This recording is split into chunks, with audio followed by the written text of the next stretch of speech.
Warahmatullahi wabarakatuh. Waalaikumsalam warahmatullahi wabarakatuh.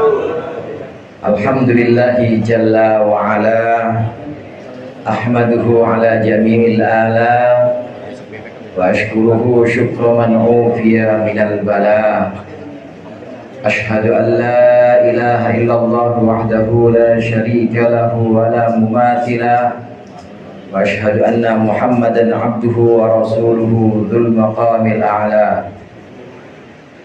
Allahumma salli wa sallim ala sayyidina Muhammadin alladzi khassallahu bihi fadailah, wa ala alihi wa ashabihi alladzina nalu ad-darajatil ula. Amma ba'du. Hadaratil mukarramin, al-asatidzah wal masyayikh al-aizza, Kiai Haji Syarif Muawan MPD, yang saya tahu lagi ada di Sawu. Saya bisa ngeliat. Kiai Haji Dr.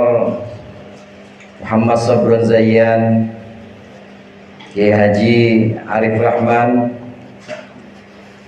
para ustaz, para sesepuh, Ustaz Haji Romli Muslim, Abah Kiai Haji Husnul Aqib Amin, Muallim Kiai Haji Ubaidillah Hamdan, Habib Ali Fahmi, Habib Ahmad, para ustaz, para hadirin jamaah sekalian dari Majelis Taklim, baik yang ada di Kampung Cegir ini maupun dari Kebayoran, Tanah Kusir, dan dari segenap penjuru Indonesia.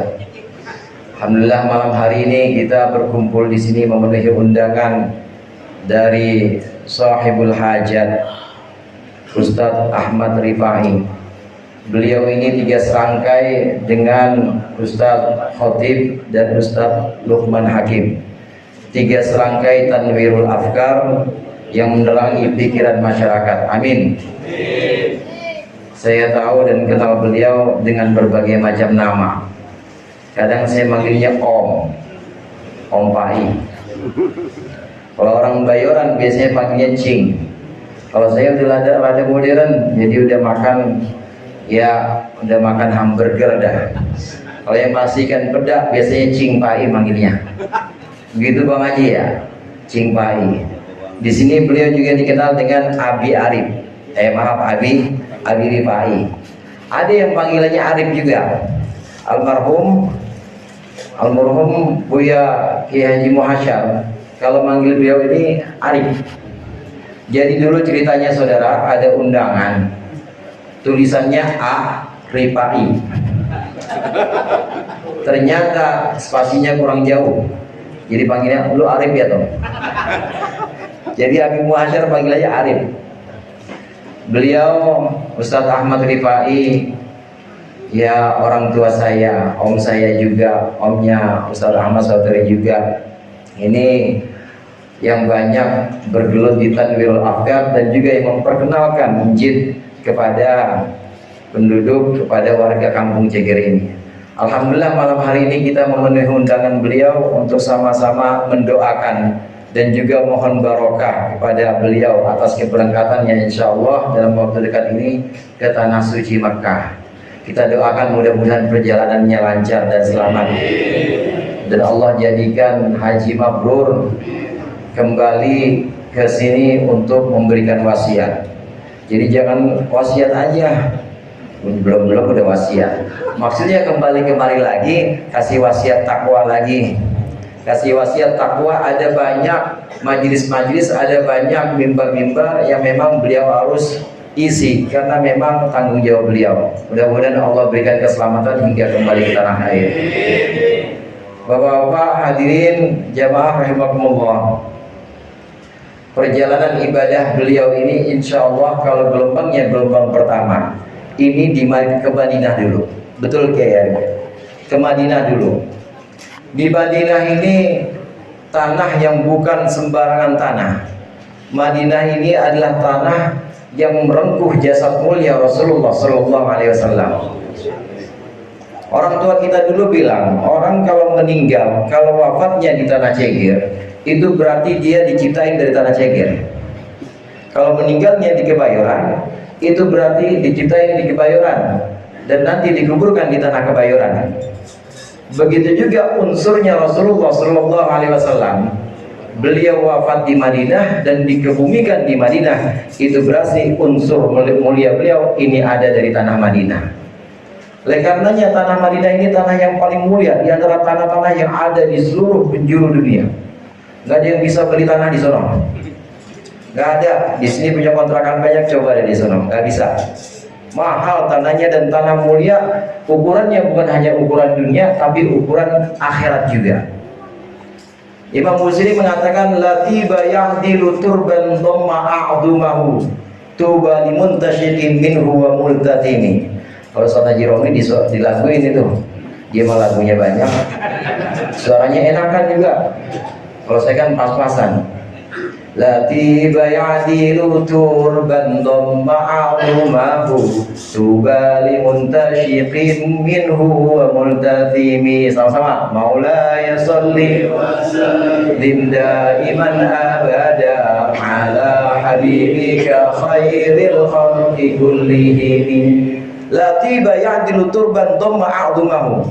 Tidak ada kemuliaan, tidak ada keutamaan yang menandingi keutamaan tanah turban, tanah yang merungkuh tulang belulang Nabi Muhammad SAW atau jasad mulia Nabi Muhammad.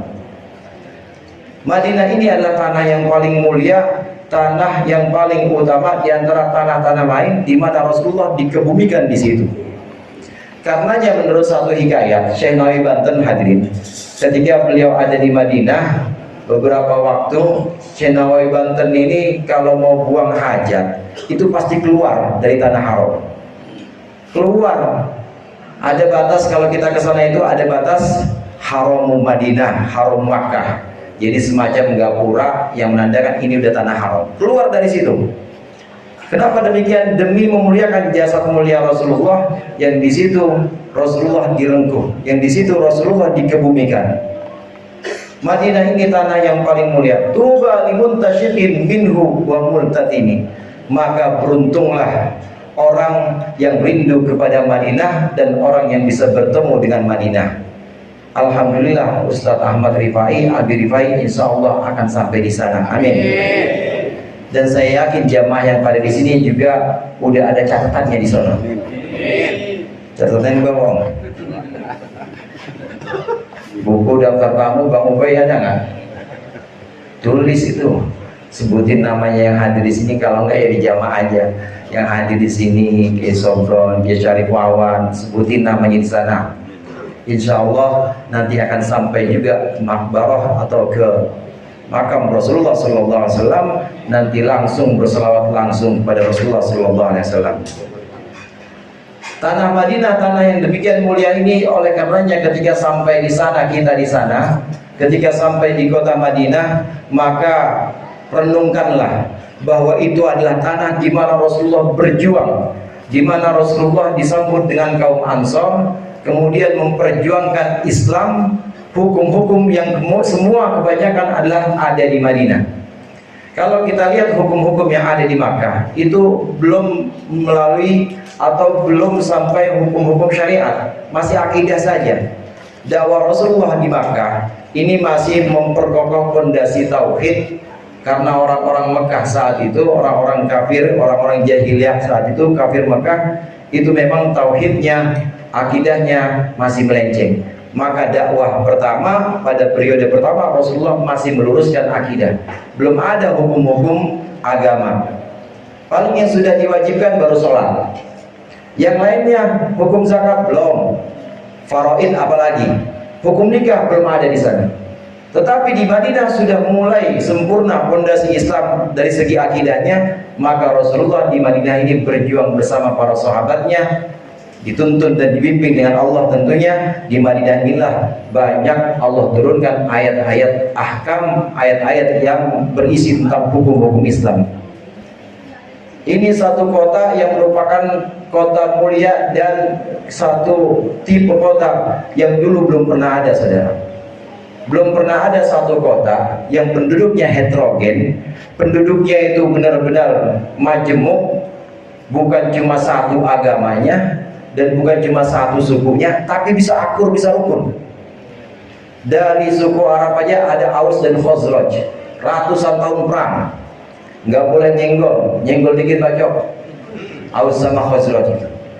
Begitu juga Yahudi Madinah, dan minoritas adalah kaum Nasrani di Madinah. Tapi setelah datang Rasulullah di bawah kepemimpinan Rasulullah, maka mereka berikrar dengan satu piagam yang disebut dengan piagam Madinah, berikrar bahwa semua orang yang ada di Madinah, warga Madinah, wajib menjaga Madinah dari musuh apapun agamanya. Semua yang berada di Madinah mengakui bahwa ada di bawah kepemimpinan Muhammad bin Abdullah. Muhammad bin Abdullah, bukan Muhammad Rasulullah. Orang Yahudi nggak mau bilang Muhammad Rasulullah, orang Nasrani juga nggak mau. Oleh karenanya sebutannya yang ada dalam piagam atau deklarasi itu Muhammad bin Abdullah. Mereka sepakat.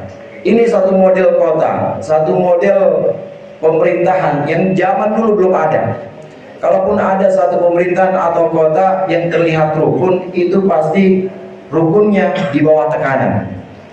Jadi iya, mungkin, tapi di belakang ngomongin. Karena di bawah tekanan. Tapi di Madinah tidak, dengan sukarela warga Yahudi, Nasrani, Muslim ini dengan sukarela di bawah kepemimpinan Rasulullah, karena tahu bahwa Rasulullah adalah Al-Amin, Rasulullah adalah orang yang terpercaya.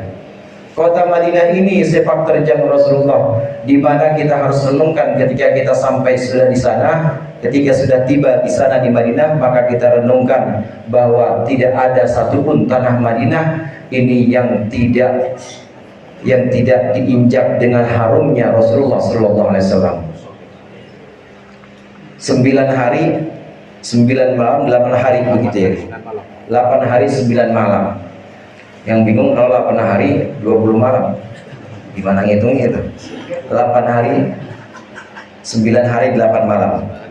9 hari 8 malam nanti insya Allah beliau bersama Kiai Arif ada di Madinah untuk melaksanakan sunnah-sunnah Rasulullah. Di antaranya yaitu sunnah sholat di Masjid Nabawi, masjid yang ada di Madinah.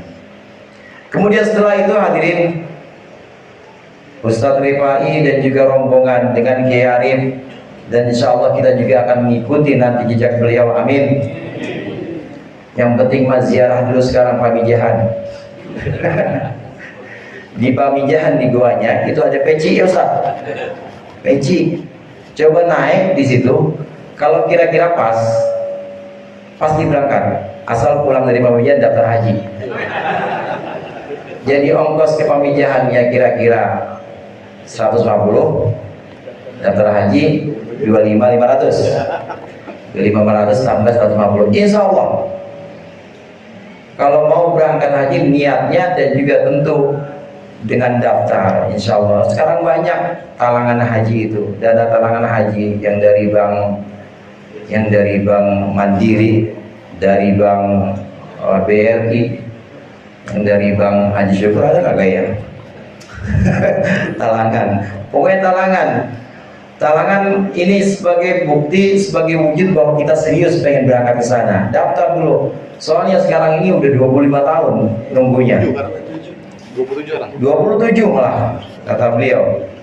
Kata Kiai Arif 27 tahun. Jadi saudara foto sekarang, besok udah beda mukanya. Iya benar. Waktu pengen berangkat, udah lain. Sekarang sehat, penyakit nggak ada. Penyakitnya udah nggak ada. Paling penyakit paru-paru doang. Besok penyakit rupa-rupa. Udah 25 tahun, 27 tahun, udah banyak. Keinginan kuat untuk pergi haji ditambah dengan niat dan juga tentunya mendaftar, ini nanti akan membawa kita mengikuti jejak beliau, jejak Ustadz Ahmad Rifai yang insya Allah sebentar lagi akan berangkat. Setelah 9 hari 8 malam di Madinah, kemudian ke Makkah Al-Mukarramah. Makkah Al-Mukarramah, disinilah dimana Allah pertama kali memerintahkan Nabi Ibrahim alaihissalam untuk memanggil panggilan haji saudara. Hadirin jamaah rahimakumullah, dari berbagai macam ibadah itu sebenarnya tujuan pokoknya satu. Ibadah yang kira-kira berbayar maupun yang gratis. Kayak sholat kan gratis ya. Ada yang masuk masjid pakai barcode, bayar gitu, scan apa namanya, bit QRIS, taunya bukan rekening masjid. Open. Gratis. Ada juga yang berbayar. Yang berbayar ini ada yang mahal, ada yang murah, kita bilang ada yang muahal ya. Saya pernah dengar cerita itu Kiai. Jadi ada yang hampir 1 M. Ada yang 1 M. Berangkatnya baru tanggal 8 Dzulhijjah baru berangkat. Besokannya udah tawaf. Maaf, besokannya ada wukuf. Besokannya ada wukuf bisa. Jadi kalau di sini mau ada bisnis, di sini masih ada urusan yang penting, entar-entaran aja berangkatnya. Tanggal 8 Dzulhijjah, besokannya wukuf baru berangkat. Nanti orang-orang belum pada pulang duluan. Paling cuma 13 hari. Paling cuma 13 hari. Kenapa? Ya orang bisnis, banyak urusannya di sini. Orang pemerintahan emang banyak di sini yang nunggu dia, udah diselesaikan urusannya. Tapi itu biayanya muahal. Ada yang begitu. Ada yang murah, ada yang mahal, ada yang muahal. Tapi semuanya yang tidak berbayar, tujuan dari ibadah itu sebenarnya satu, hadirin. Litahqiqil ubudiyah. Tujuan ibadah itu adalah untuk merealisasikan, untuk mewujudkan kehambaan kita kepada Allah Subhanahu wa taala. Yang tadinya kita gumede, yang tadinya kita sombong, waktu sholat hendaklah kita tunduk ke hadapan Allah. Yang tadinya kita merasa paling kaya, paling hebat, yang bendanya, hartanya ini paling banyak di kampung, tapi begitu mengeluarkan zakat, melihat penderitaan saudara-saudara kita, maka kita menjadi tunduk di hadapan Allah. Tahqiqil ubudiyah. Yang tadinya kita merasa kuat fisik kita, merasa segar dengan puasa, maka kita merasa bahwa kita hanya butuh 1 gelas air saja. Tahqiqil ubudiyah. Semua ibadah tujuannya pada dasarnya hanya satu, yaitu untuk mewujudkan kehambaan kita kepada Allah. Benar nggak lu hamba Allah? Benar nggak kita hamba Allah? Demikian juga dengan haji. Haji ini ada tujuannya ditahqiqil ubudiyah. Hanya saja Allah mensyariatkan haji, menetapkan kewajiban haji ini dalam waktu-waktu tertentu dan juga tempatnya tempat yang khusus. Karena waktunya tertentu, orang berjubel mau ada di waktu itu. Kalau tempatnya juga khusus, maka orang juga berjubel mau ke tempat yang satu itu. Kalau sholat subuh mah bisa di mana aja, di rest area aja bisa. Kemarin dibatasin 20 menit, boleh lama-lama. Di mana aja bisa kalau ibadah. Tapi kalau haji kudu di situ, karena waktunya khusus, tempatnya khusus, maka orang berjubel di sana, maka jadi mahal biayanya. Ini ibadah yang butuh biaya dan biayanya terbilang mahal. Karenanya ibadah haji ini ibadah yang harus mengerahkan, bukan hanya mengerahkan tenaga, tapi juga mengerahkan harta. Tenaga kita harus fit, fisik kita lari tandem dan tiap pagi olahraga, jalan paling enggak. Kemudian juga harta kita atau secara material, maka kita kudu siap juga buat daftar dan juga buat biaya-biaya yang lainnya. Ibadah yang mengerahkan segenap biaya dan juga tenaga kita inilah ibadah haji. Istimewa karena memang ibadah haji ini adalah satu rukun Islam yang Allah jadikan paling berat melaksanakannya. Dengan mengerahkan segenap tenaga, mengerahkan biaya yang tidak murah, maka ibadah haji ini menjadi rukun Islam yang kelima, dan itu pun wajib hanya untuk yang mampu.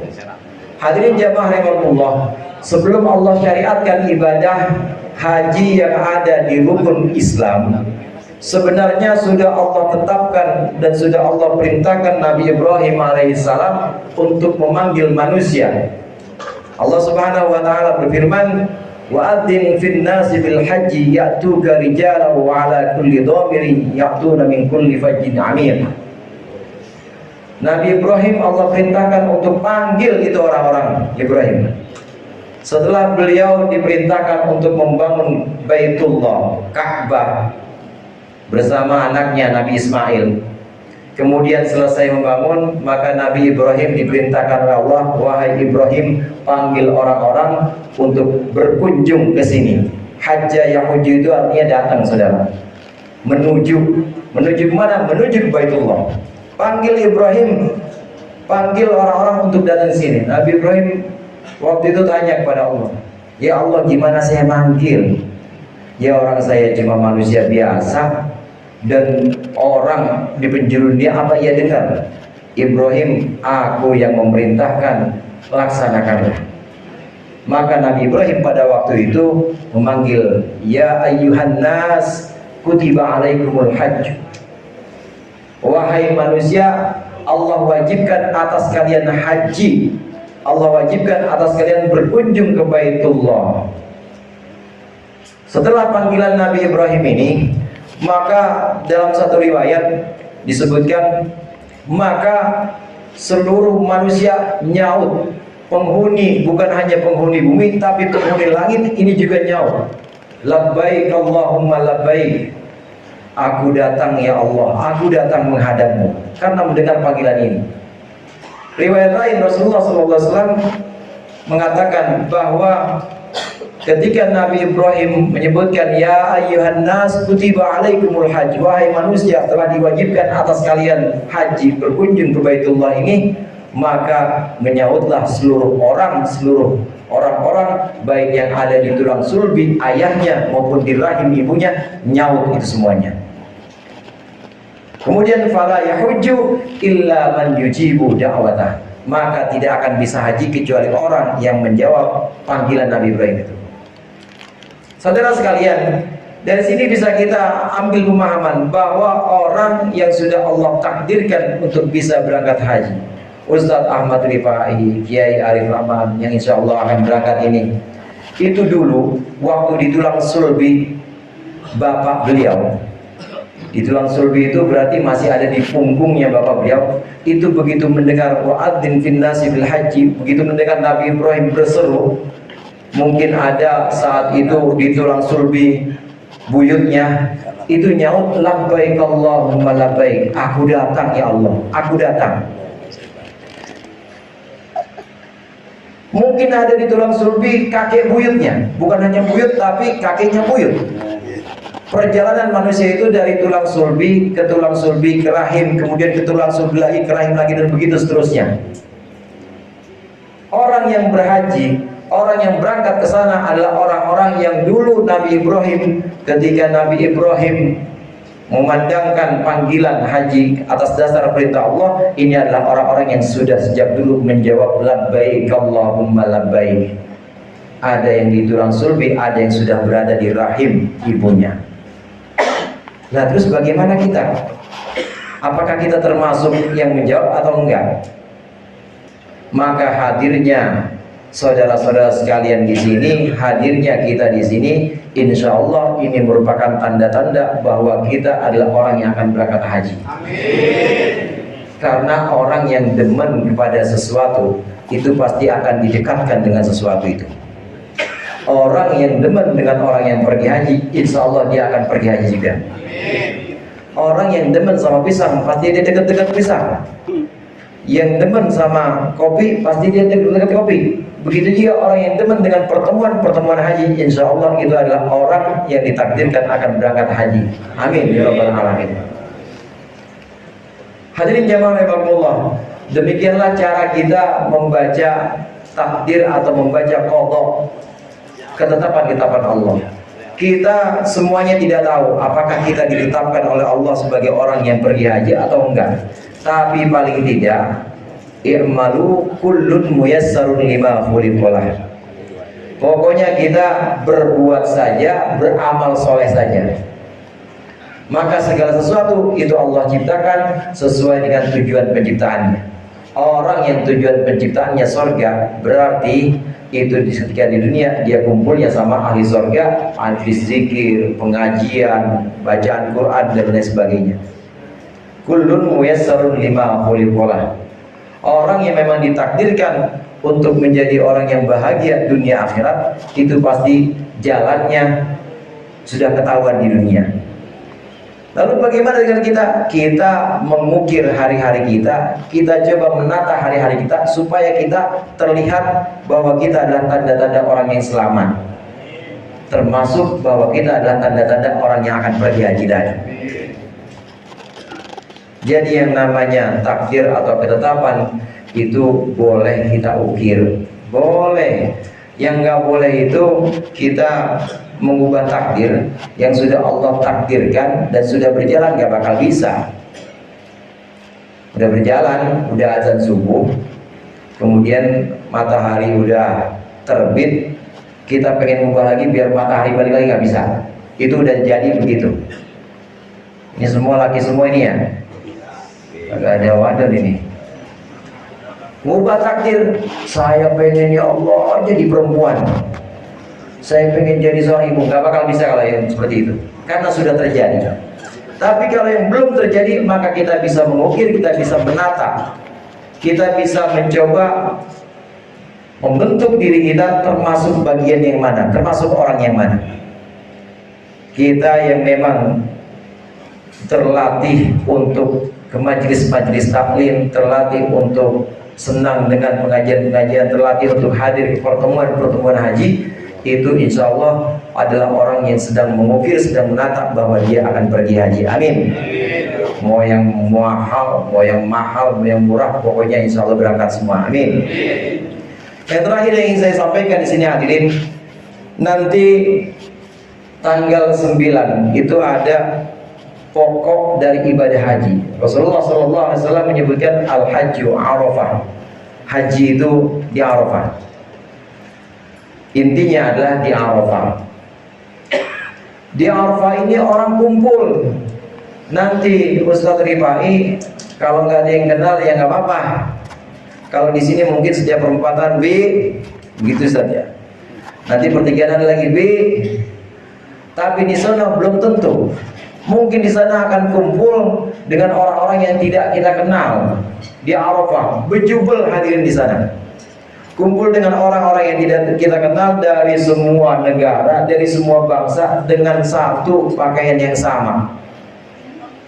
Di Arafah inilah satu model kecil. Di Arafah inilah satu mini